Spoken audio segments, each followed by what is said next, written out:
Բարև ձեզ, եթերում հրապարակային շաբաթն է։ Այսօր շաբաթվա իրադարձությունները քննարկելու են քաղաքագիտության դոկտոր Խաչիկ Գալստյանի հետ։ Շաբաթվա գլխավոր իրադարձությունը բնականաբար Մայր աթոռում տեղի ունեցած դժվար է նույնիսկ որակում տալ այդ բառին, այդ գրոհն էր, այդ փորձն էր գրող կազմակերպելու, որը առաջին հայացքից եւ այդպես մակերեսային ասած ձախողվեց ըստ էության, որտեղ իշխանությունը նախ հասկանալի չէր թե ինչ նպատակ էր իր առաջ դրել իշխանությունը, ի վերջո այդ 10 եպիսկոպոսները, որոնք նախորդին հայտարարություն էին արել, հրավիրել էին իրենց հետևորդներին Մայրաթոռ պահանջելու կաթողիկոսին հեռանալ, կամավոր հեռանալ հանգստի, հայտնի չէր թե ինչ էին նախատեսում, ինչպիսի ծրագիր ունեին, ինչ սցենարով էին առաջնորդվելու եւ ինչպես էին այդ կոչը անելու եւ ինչի էին ուզում դրանով հասնել։ Բնականաբար այդ հայտարարությունը մեծ կրքեր առաջացրեց եւ քաղաքական ուժերը, այն մարդիկ, ովքեր որ եկեղեցու կողքին են, քրիստոնյաներ են, հավատացյալներ են, հայ առաքելական եկեղեցու հետևորդներ են, բոլորը զգաստացան, տագնապեցին եւ կազմակերպվեցին, ինքնակազմակերպվեցին եւ հաջորդ օրը բավականին մեծ բազմություն հավաքվեց Մայրաթոռում։ Թեպետ պետք է ասել, որ բավականին ինքնաբուխ էր այդ հավաքը, այնպես չէր, որ մի կոնկրետ քաղաքական ուժեր եւ նույնիսկ ես նկատեցի։ Դա շատ լավ է, որ այդպես։ Այո, գնահատականներ կային, որ այնքան տարբեր քաղաքական ուժեր էին հավաքված, որ միմյանց միջև տարաձայնություններ ունեն, բայց կարծես թե եկեղեցին պաշտպանելու գաղափարը այդ բոլորին միավորել էր եւ ըստ էության ստացվեց, որ հավատացյալները ընդդեմ անհավատների էին, հա, այսպես կարելի է ձևակերպել եւ կայացավ այդ ժամերկությունը, այդ եպիսկոպոսները եկան ոստիկանների ուղեկցությամբ, ամոթանքների ներքո հանրային գնացին ինչ-որ միտեղ հապճեպ կարդացին իրենց այդ հայտարարության տեքստը եւ նույն հապճեպությամբ էլ հանստեցին այդ գազելը եւ հեռացան, հա։ Այդ մոտավորապես այդ կարճ նկարագրեցի ինչ է տեղի ունեցել Մայրաթոռում։ Ես գիտեմ, որ դու անձամբ ներկա ես եղել եւ տեսել ես քո աչքով թե ինչ է տեղի ունենում, որտեւ ինչքան էլ որ մենք on-line, ասենք, համակարգիչներով հետևում էինք, այդ ամբողջը այդքան չէինք զգա, ինչքան դու կուզեի որ մի երկու բառով պատմեիր։ Տպավորություններս հակասական են, ես հունիսի 27-ին էլ երբ որ էլի հարցակվեցին վեհարանի վրա, նույն կերպ այնտեղ է, այս անգամ նույնպես այնտեղ է։ Իհարկե, առաջին հայացքից դրական կա ինչ-որ բան խոսելու, լավ բանն այն է, որ այո, հազարավոր հայորդիներ ինքնակազմակերպվեցին առանց որևէ կոնկրետ կոչերի։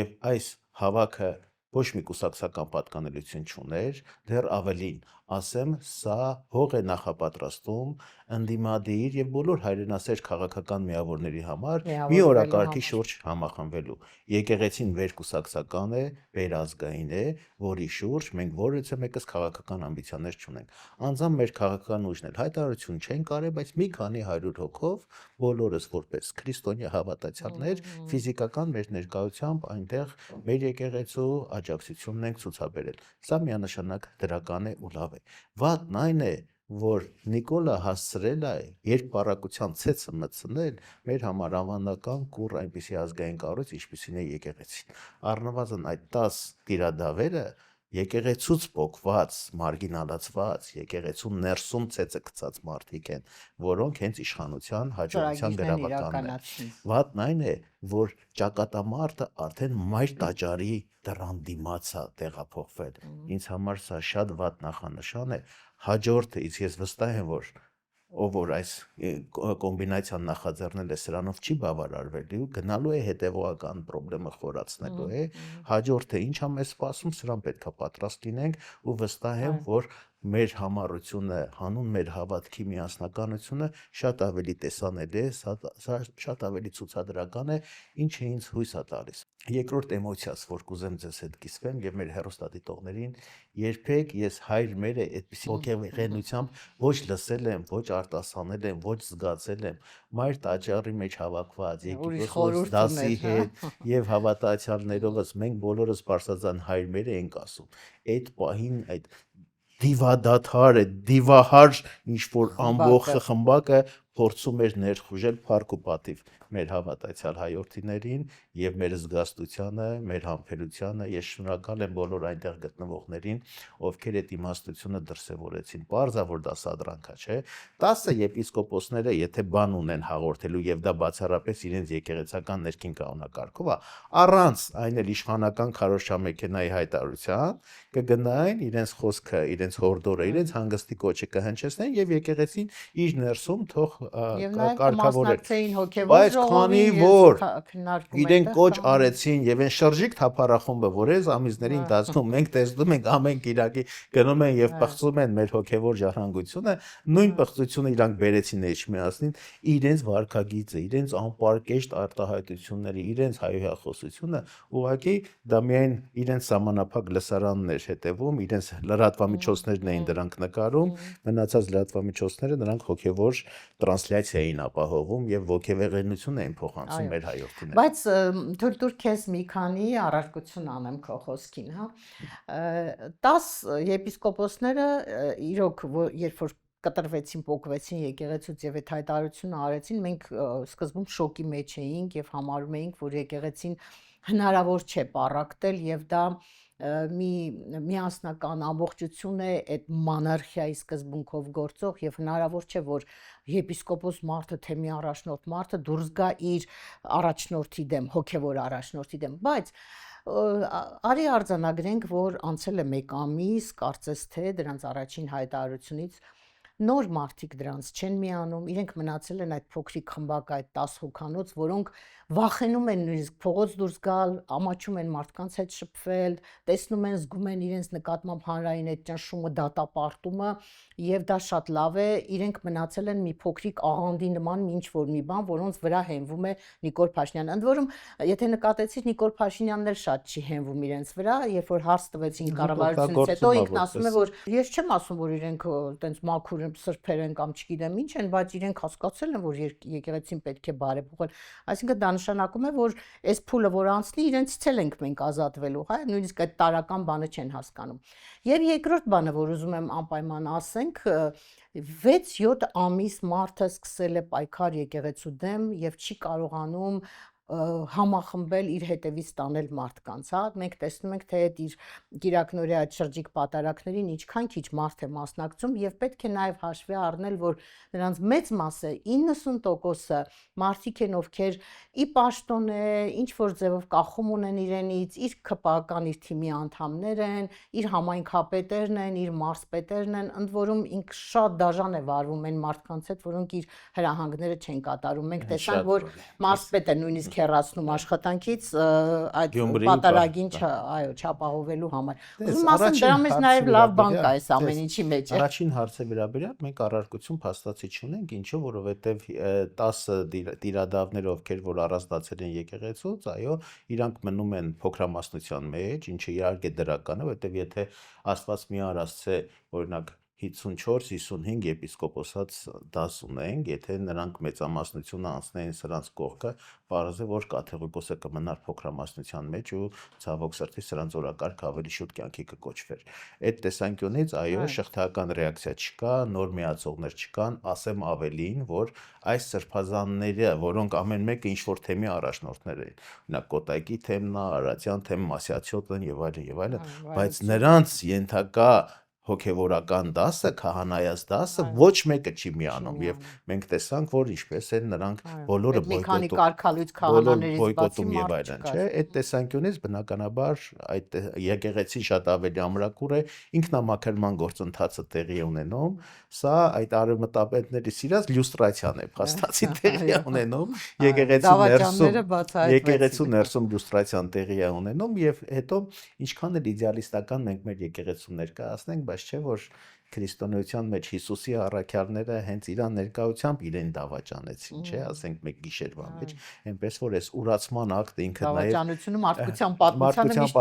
ուղեկցել է եւ ի վերջո հավատի համար պայքար ինքնամաքրումը պետքա դրանք լինեն, այդ ուխտադրուժները, դավաճանները, ազգուրացները պետքա լինեն, որ դու ավելի կարճ ես քո արմատներից, քո ազգից, քո հայրենասիրությունից։ Ես լինելով խորապես հավատացյալ մարդ, շատ դեպքերում բնազդաբար եմ մասնակցել, հա, ենթագիտակ աջակցորեն եմ մասնակցել այդ պատարակներին։ Ես չեմ մինչև այդ պահը ֆիքսվել, որ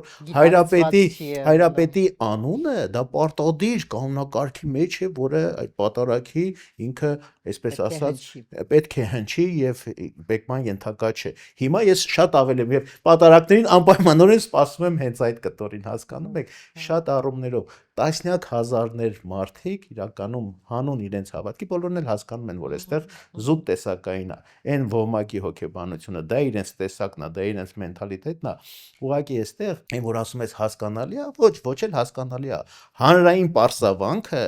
պետք է լինի, այո, դրանց սաստելու ռեալ գործիքակազմերից մեկը։ Մենք շատ դեպքերում ենք հանդուրժող, հա, տեսնում ենք այդ ինչ որ մի հատ են Բոյլուխ համայնքապետի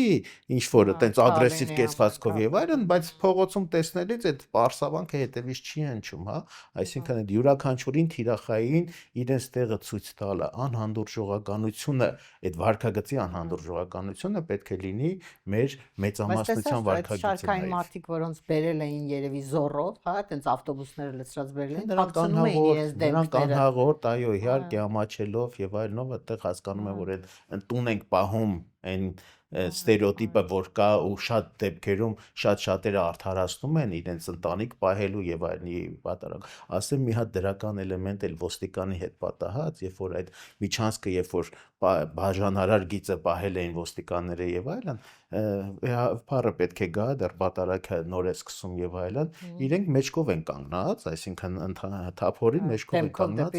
դեմքով դեպի մարդկանց, մի ոստիկանի հետ զրույցի են բռնվում եւ այլն, պարզվեց, որ խորապես հավատացյալ եւ ինքը զուտ այս պահին հրամանի կարգավիճակում է, ասեցի, բայց հարգելի անձնական մի խնդրանք, վեհապարը, որ անցնի, շրջվիր դեմքով դեպի վեհապարը, լուռ ու մունջ, երբ որ վեհապարը կողքով անցավ, ինքը շրջվեց դեպի։ Ինձ համար դա գնահատելի է, դա նշանակում է, որ տասնյակ հազարավոր ոստիկաններ, ովքեր այդ պահին ծառայություն են անցկացնում, նրանց վերաբերմունքից էլ հասկանում է, որ հոգով սրտով իրենք որ կողմ են։ Իրանք հոգով սրտով էլի եկեղեցու, մայրաթոռի եւ հավատացյալ ժողովրդի կողքին են։ Ու պետք է արձանագրենք, որ այս պայքարի մեջ, ու երբ որ գա այն ճակատագրական պահը,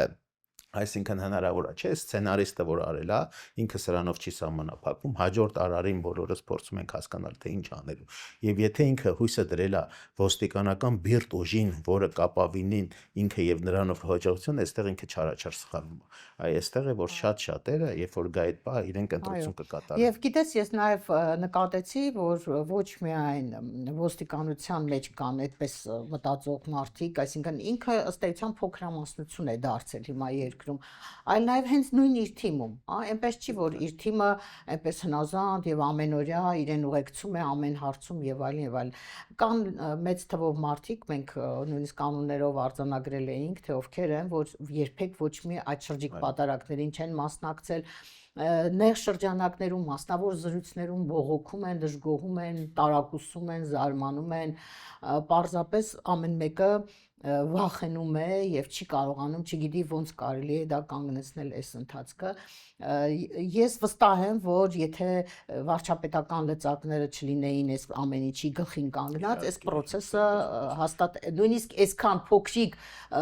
մեկ-երկու հոգեշեղվածներ գուցե մտնեին սրա տակ, բայց իհարկե վարչապետական լծակ, այդ արտոնությունները, անսահմանափակ հնարավորությունները, որ այս ռոպեական ինքը տրամադրում է իր հետևորդներին, որոնք շատ կարճաժամկետ են, վաղը մյուս օր ունենք, չէ, ունենք դատավորների խավ, ունենք ուժայինների խավ, որոնց օգտագործել են եւ դուրս են շպրտել, այս 10 տիրադավների դեպքում էլ է բոլորի համար պարզ է, եւ առնվազն իրենց դեպքում հասկանում ենք, որ կան կոմպրոմատներ, բայց այդ կոմպրոմատները մեծ մասը արդեն հասանելի է, եթե հասանելի է, կոմպրոմատը իր ազդեցությունը չունի, հա, առնվազն գոնե Արցախի թեմի առաջնորդի համար, որը շատ-շատերից համար անհասկանալի էր, որ ինչը կարար դրդեր, հետո պարզվեց, որ ՊՆ-ի տրամադրած մի հատ բնակարանը նրա համար շատ ավելի կարևոր է, քան իր 120,000 հայրենակիցների հայրենազուրկ լինելը, հա, ֆանտաստիկ բաներ են կատարվում։ Այո, փաստորեն մի հոգուց վախեցան մարդիկ, բայց չվախեցան մի հսկայական մի քանի միլիոն մարդու կարծիքից ու հատուցումը լինելու է, թող հանգիստ, թող ոչ ոք հանգիստ չլինի, հատուցումը լինելու, եթե ոչ աշխարհիկ երկրային, ապա երկնային հատուցումից ոչ ոք չի կարող խուսափել, բոլորը թող լավի բան։ Այո։ Եվ հետաքրքիր է, որ մարդիկ այս շաբաթվա մեջ նաև ուշադրություն էին դարձրել այն հանգամանքի վրա, որ ինքը երբ որ ելույթեր ունենում վեհապարի հետ կապված,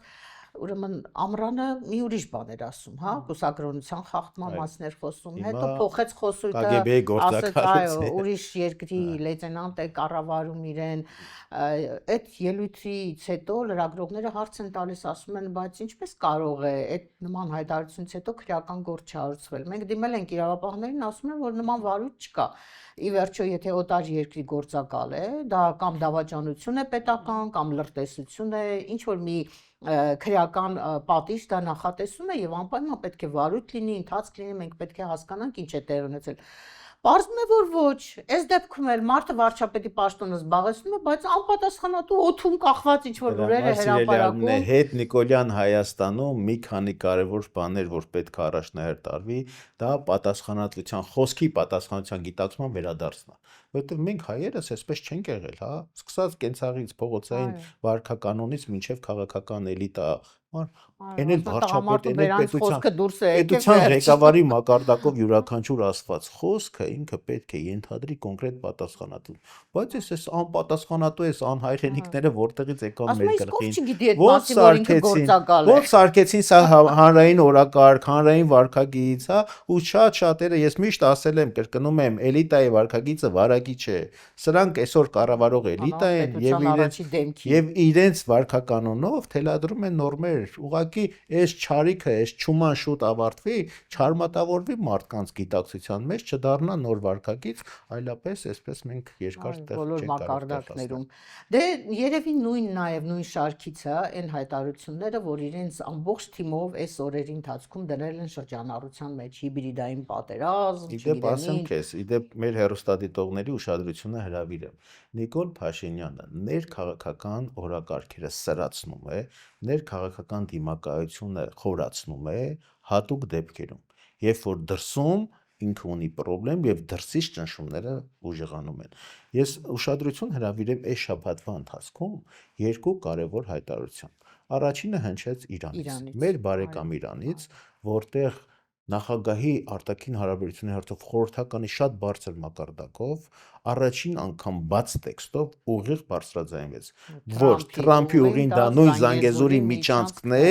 եւ դա ուղիղ անվտանգության սպառնալիք է Իրանի շահերին։ Իսկ դա նշանակում է, երբ է Իրանը դա համարում սպառնալիք, որ դա Հայաստանի իրավազորությունից կտրվում է եւ այնտեղ օտար զինված ներկայություն է, այսինքն այս երկու կարևոր խնդիրները փաստացի փարատված չեն։ Ասեմ ձեզ ավելին, այս ամիսների ընթացքում տեղի են ունեցել մի շարք երկկողմ բանակցություններ Թրամփի ուղու կամ Հայաստանի ինքնիշխան տարածքի վերաբերյալ առանց Հայաստանի մասնակցության։ Սա նույնն է ինչ Կարսի պայմանագիրը, երբ որ առանց Հայաստանի ուղղակի ֆիկտիվ ստորագրությունը կդնեն, օքեյ, այսպես ասած ձևական բանակցային ֆորմատը կպահպանեն, իբր թե այս ինքնիշխաններն են ինչ որ ինքնիշխան որոշումներ կայացնում, բայց բոլորը արդեն արվում է ի հաշիվ Հայաստանի շահերի եւ առանց Հայաստանի հետ հաշվի նստելու։ Եվ երկրորդը ռուսական կողմը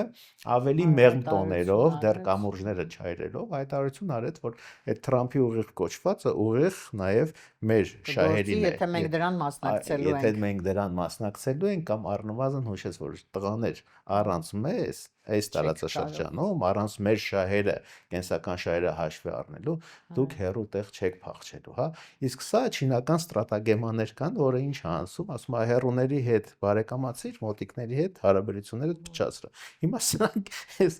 տարական այդ հիմարությունները հիմարաբանությամբ են զբաղվում, մոտիկների հետ հարաբերությունները փչացնում են մեր հարևան Իրանը, մեր քաղաքակրթական դաշնակիցն առնվազն, չէ։ Եվրոմություն, Արևմուտք եւ այլն, չէ։ Կամ դաշույնի ուրիշի դաշույնով խնդիրները լուծելը, սպանելը եւ այլն, սրանց տարածված վարքագծիկ նորմերից է։ Բայց դες նաև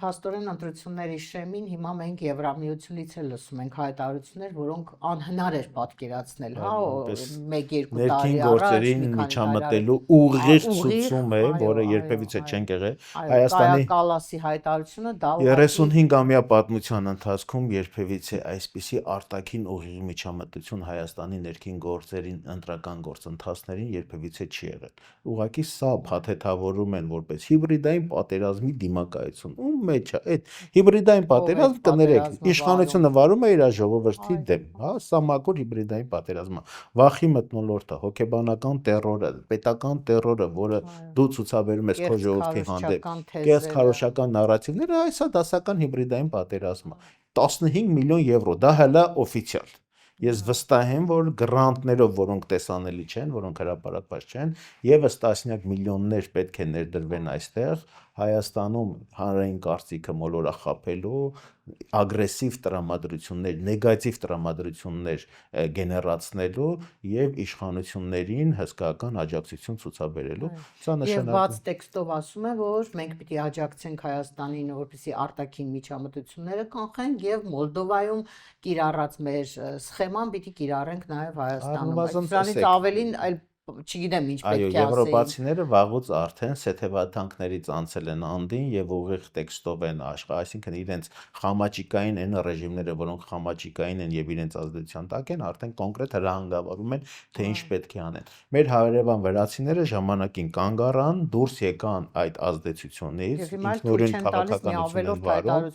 Դրա համար, տեսեք, իհարկե կտրեցին որոշակի ֆինանսական միջոցներ, բայց գոնե վրացիների համար կային ավելի կարևոր արժեքներ, իրենց պետականությունը, իրենց եկեղեցին, իրենց ազգային շահը ավելի վեր քան այն այսրոպեական օգուտները, որոնք կարող են ստանալ այն ձրի բաներից, որը հիմնականում թակարդում է լինում։ Մերոնք սրանք քանի որ նոր փուլի, նոր, այսպես ասած, հավաքագրված գործակալական ցանց են եվրոպացիների համար, սրանց օգտագործման բացահայտ փուլն է հիմա հասնում եւ եվրոպացիները անթակույց սրանց օգտագործում են իրենց աշխարհագրական շահերը առաջ մղելու համար, անկախ ամեն ոնց որ Ուկրաինան սարքեցին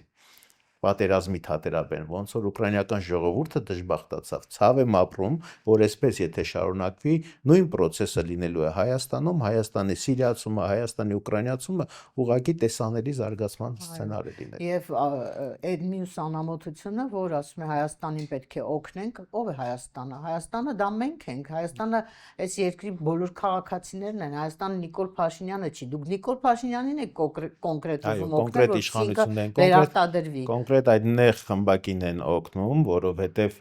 հասկանում են, որ լեգիտիմության հսկայական կորուստ կա, ինչքան էլ սա լեգիտիմություն բառը պատե անպատե օգտագործում է, շաղ է տալիս դրա բովանդակությունը չհասկանալով, սրանք լավ են հասկանում, որ ուղիղ ժողովրդական աջակցություն, ժողովրդական վստահությունը պատմական մինիմումի վրա է, հետևաբար հենվել ժողովրդի մեծամասնության կարծիքները արդեն հնարավոր չի, մնում է մոլորախապությունը, մնում են քաղաքական մանիպուլյացիաները, տեխնոլոգիաները եւ վարչական այն հսկայական ռեսուրսը, որ արդեն հայտնվել է սրանց տիրապետության տակ։ Ձևական առումով չեն էլ հայտարարում, որ ուզում են աջակցել արդար թափանցիկ ընտրություններին, այլևս չկա այդ խոսքերը վերացել է ժողովրդավարություն ազատ մամուլի մասին էլ խոսք չկա, որովհետև փառք ու պատիվ էլի նորին մեր լրատվամիջոցներին, լրատվամիջոցները հիմնականում անաչառ օբյեկտիվ տեղեկատվություն են տրամադրում եւ այստեղ էլ նրանք այդ ռեսուրսները ուզում են Եվրոպայից, որ էլ ավելի ֆեյքային հարձակումները, մարդկանց լռեցնելու, մարդկանց ճնշելու,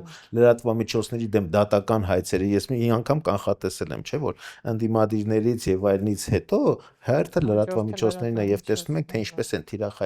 թիրախավորում են ձեզ անձամբ, ձեր լրատվամիջոցները, բոլոր են լրատվամիջոցներին տարբեր պիտակավորումներ կպցնելով, դատական հայցեր ներկայացնելով, համատարած մասսայական։ Ամենամեծ մեղադրանքը այն է, որ ֆինանսավորվում է ընդդիմությունից, Ռուսաստանից, չգիտեմ Բայց որից է նորից մեր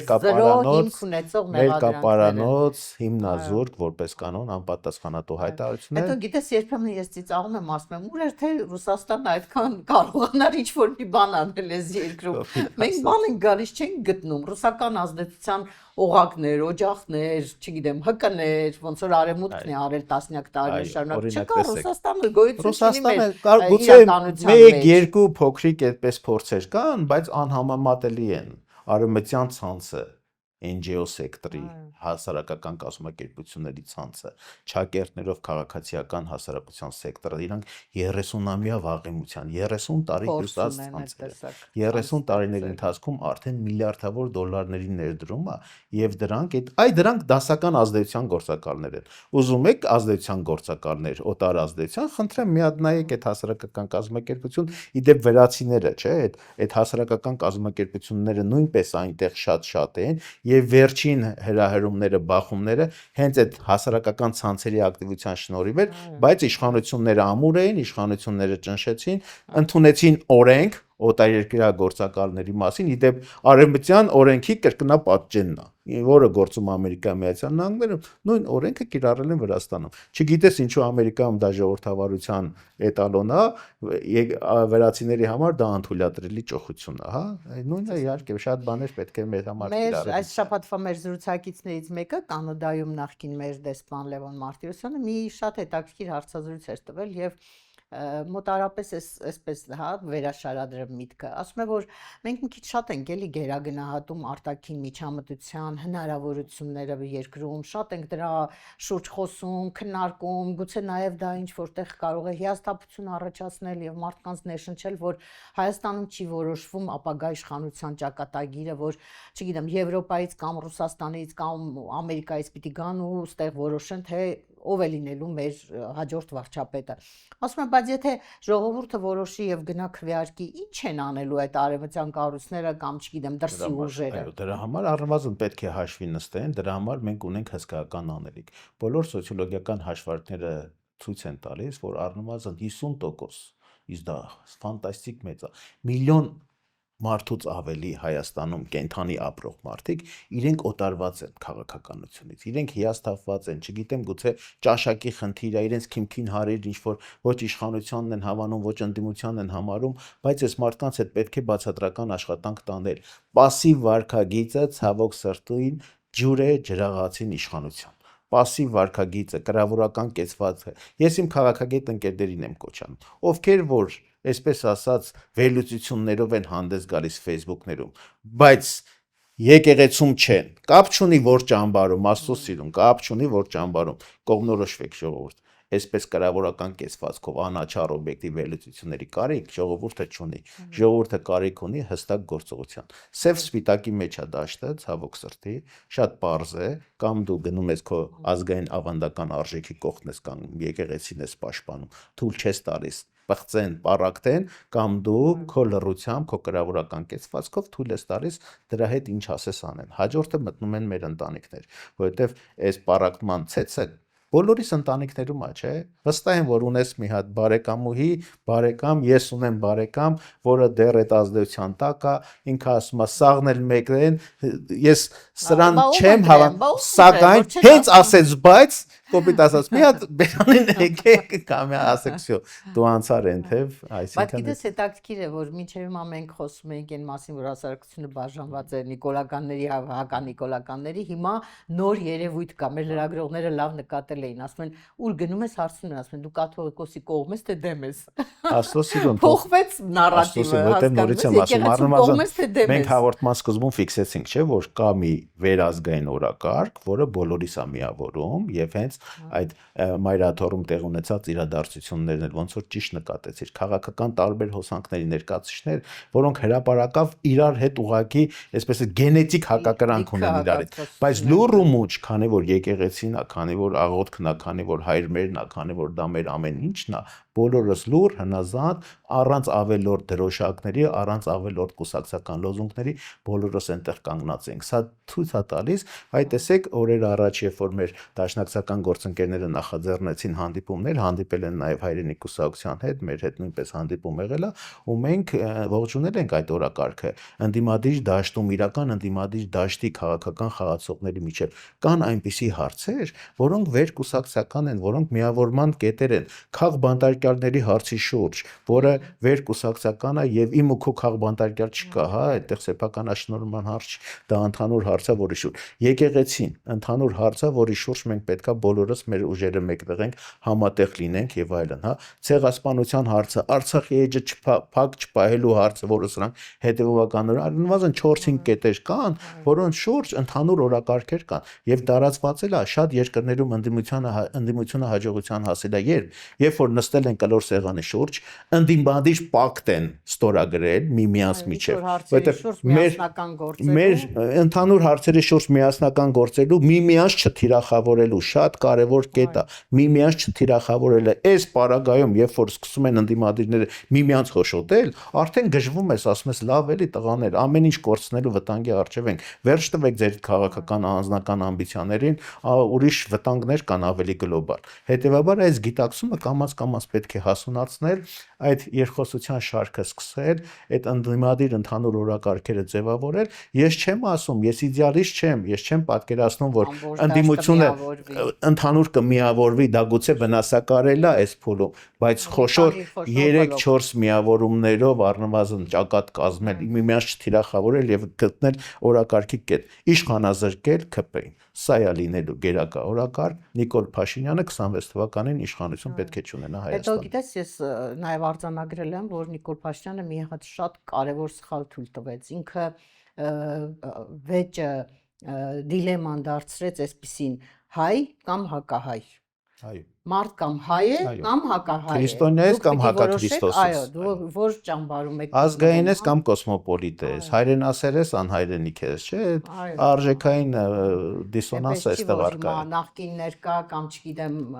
Նախկին ներկան էլ չի աշխատում, այդ խոսույթը արդեն իրանք էլ դա չեն կիրառում, որովհետև փաստացի իրենք դառան նախկին։ Շատ արագ այս տեմպերով նախկինացավով տարապելու նախկինների բոլոր, այսպես ասած, բացասական գծերը յուրացնել, ուրիշ ոչ ոք չէր կարող անել։ Դեմ այս պայքարը ամենամեծ սխալ տակտիկական սխալն էր, որը թույլ տվեց այս իշխանությունը, չհասկանալով, որ մտնում է միտեղ, որտեղ չէր կարելի մտնել։ Կան արժեքներ, որոնք անանց են, որոնք հավերժական են, որոնք աստվածատուր են, ու դա մեր եկեղեցին է, մեր հավատքն է։ Դրա շուրջ, այո, կոմպրոմիս հնարավոր չէ եւ պետք էլ չէ։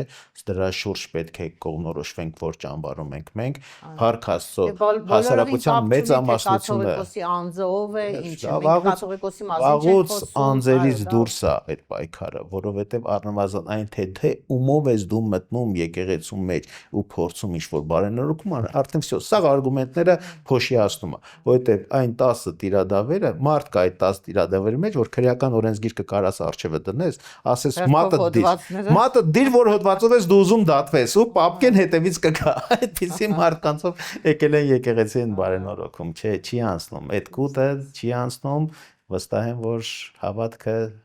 մեր ընդհանուր միասնականությունը, այն լույսը, որ աստվածային ճառագումը իջել է էջմիածնում, մեզ բոլորիս միավորելու դա փրկության բանաձև է լինելու մեզ համար։ Մանավանդ մենք Սուրբ Ծննդյան շեմին ենք,